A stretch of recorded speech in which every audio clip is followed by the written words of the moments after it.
நான் ஒரு அணில். எஸ், இந்த அணிலோட கூலி ரிவ்யூ தான் இந்த வீடியோ. சொல்லுவாங்க வீடியோக்குள்ள போகலாம். கூலி. ஸோ கூலி வந்து லோகேஷோட 6வது ஃபிலிம். ஸோ லோகேஷோட ப்ரீவியஸ் ஃபிலிமோகிராஃபிலாம் பார்த்தீங்கன்னா he is like no flop director. So அதே மாதிரி last movie Leo was like one of the highest grosser in Tamil cinema. The expectation, லியோக்கு இருந்த கிரேஸ் அண்ட் எக்ஸ்பெக்டேஷன்ஸ் வந்து அவங்க எல்லாருக்குமே தெரியும். It was so huge. So அதனால அது அப்படியே லைக் லோகேஷ் வந்து ரஜினி சார் கூட ஒரு காம்போ, அது ஒரு பயங்கரமான எக்ஸ்பெக்டேஷன். அதோட அனிருத், அது இன்னும் ஒரு எக்ஸ்பெக்டேஷன் ஒன்று உருவாக்குச்சு. And then other state super stars like உபேந்திராலாம் பார்த்தீங்கன்னா ஹீஸ் அ பிக் ஸ்டார். உபேந்திராவோட லாஸ்ட் அந்த உரி லைக் சம்திங் லைக் நிறையா படங்கள்லாம் இருக்குது. He's a like one of the biggest super stars. கேரளாவில் வந்து ஷோபின், தெலுங்குல வினோ Nagarjuna how big star he is அப்படின்றது நம்மளுக்கு எல்லாருக்குமே தெரியும். அண்ட் தென் லைக் லாஸ்ட்டாக வந்து ஆமீர் கானோட கேமியோ. ஸோ அது வந்து என்னெல்லாம் பார்த்தீங்கன்னா பர்சனலாக ஒரு பயங்கர ஹைப் வந்து கிரியேட் பண்ணுச்சு. ஏன் அப்படின்னா Aamir till date he is the number 1 actor in this Indian film industry. ஏன் அப்படின்னா அவரோட தங்கல், பிகே, இது எல்லாமே that is the highest grosser of the country. Pushpa கிடையாது, பாகுபலி கிடையாது, ஆர்ஆர் கிடையாது.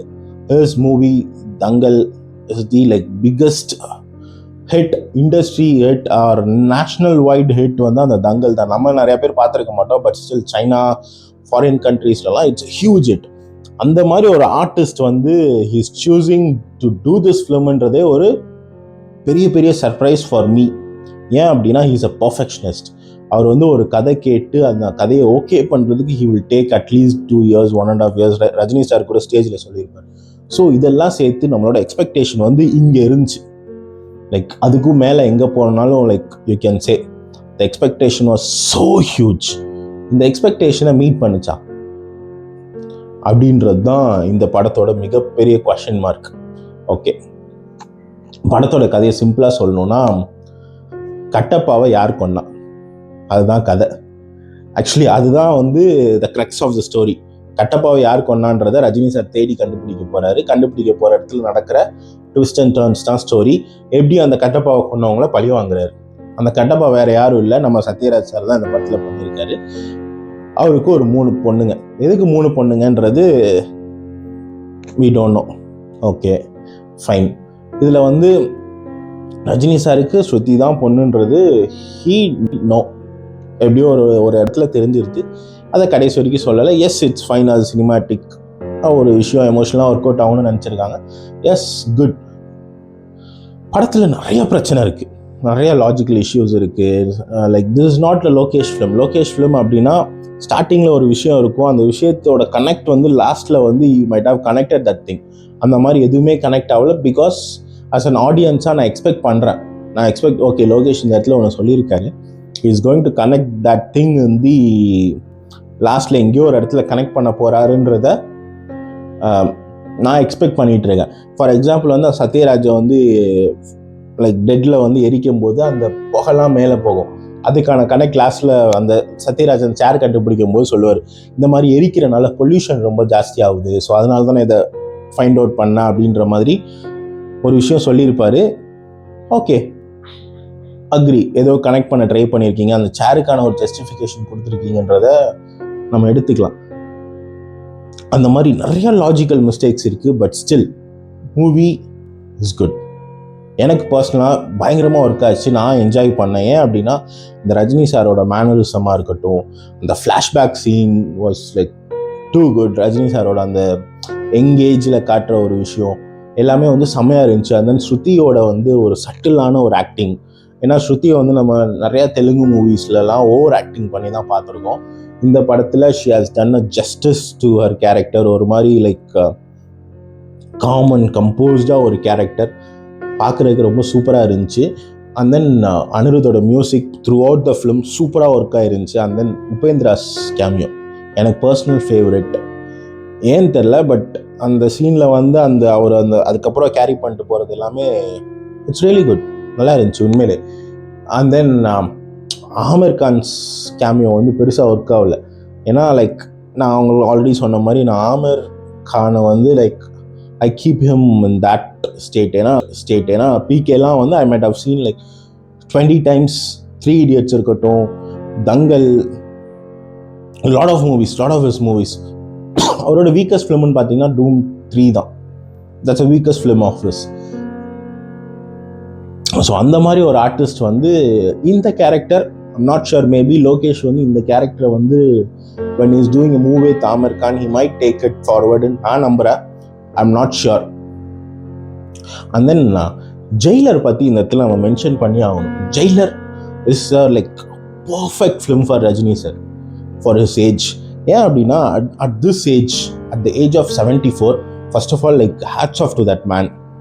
55 years in this industry. 50 years in this industry. Still he is the number one. Yes, he is the number one. As a Vijay fan நான் சொல்கிறேன், he is the number one. அவரை மாதிரி வரதுக்கு it will like இதுக்கப்புறம் தமிழ்லேருந்து ஒரு star வந்து Rajini sir மாதிரி வர முடியுமான்னு கேட்டால் ஐம் நாட் ஷுர். ஏன்னா இது வந்து 1980s ஆரம்பிச்சது. They were doing Hindi films, Telugu films, Malayalam films.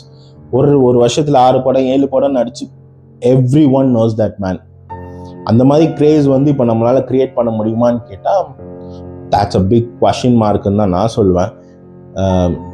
Maybe like my fellow Vijay fans might not agree to it, but yes, he is the number one.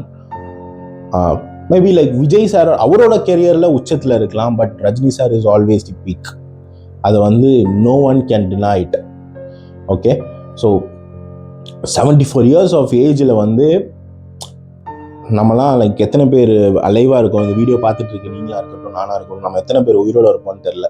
But that man is acting in movies, crossing like 151 crores for his face value at the age of 74ன்றது, that is something no one can achieve, no one has achieved. Okay,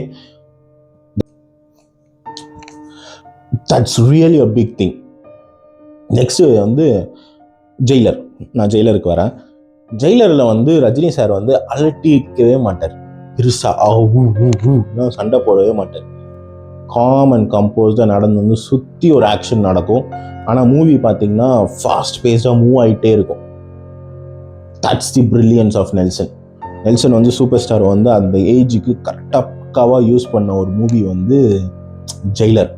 but இந்த படத்தில்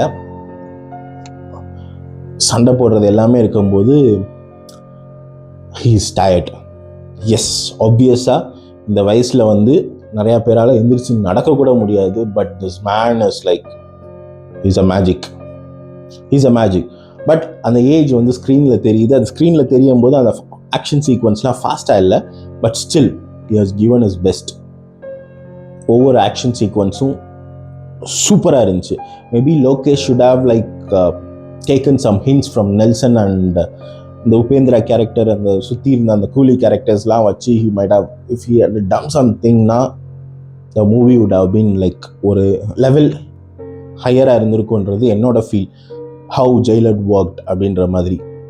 மித்தபடி பார்த்தீங்கன்னா I really loved the movie. கண்டிப்பாக இந்த படத்தை நீங்கள் தியேட்டரில் போய் தைரியமாக போய் பார்க்கலாம். ஃபேமிலியோடு பார்க்க முடியாது, ஏன்னா the kids are not allowed. ஏன் ஏ சர்டிஃபிகேட் கொடுத்தாங்கன்ற ஒரு கொஷின் இருக்குது. ஓகே, ஏன் கூலிக்கு ஏ சர்டிஃபிகேட்? படத்தில் வைலன்ஸ் ஒன்றும் பெருசாக இல்லையே.